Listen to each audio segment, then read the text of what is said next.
لا يؤدي إلى التحقير أو التهاون. فلٹرز کے بارے میں بات کی جا رہی ہے جو کیمرے میں آج کل فلٹر استعمال کرتے ہیں. الرابع من الضوابط أن لا يترتب شیخ حمید ہے امام کعبہ، تدليس وإلا حرام، لا تدليس محرم. وہ یہ کہہ رہے ہیں أنه إذا كان المقصود هو التسلية ومؤقت ولا يؤدي شحناء ولا بغضاء ولا يخرج عن دائرة الإخوة هؤلاء ولا يذهب إلى الخارج، أرجو لا حرج. ومع هذا أرجو لا حرج الاحتياط في هذا جدا، لأنه وہ فلٹرز جو اسنیپ چیٹ یا دوسرے کیمرے اسمارٹ فون میں یوز کیے جاتے ہیں، شیخ فرما رہے ہیں کہ اگر اس سے کسی شخصیت کو مجروح کرنا مقصود ہے، اس کی تنقیص یا اس کا مذاق اڑانا مقصود ہے، تو یہ جائز ہرگز نہیں ہے.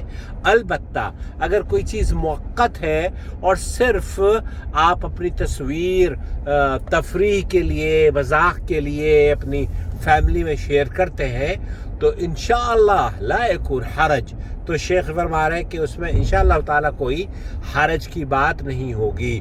بہتر یہ ہے کہ جو فلٹرز ہیں ان فلٹرز کے استعمال میں کوئی ایسی چیز یا ایسا فلٹر استعمال نہ کریں جو کہ ہمیشہ باقی رہے، اور پھر اس کو دیکھ کر اگر آپ کسی اور کی تصویر بنائیں تو کہیں ایک تو یہ کہ اس کی شخصیت مجروح نہ ہو، دوسرے یہ کہ وہ ناراض نہ ہو بنانے والے کی، اگر کسی کی تصویر کسی نے بنائی ہے تو.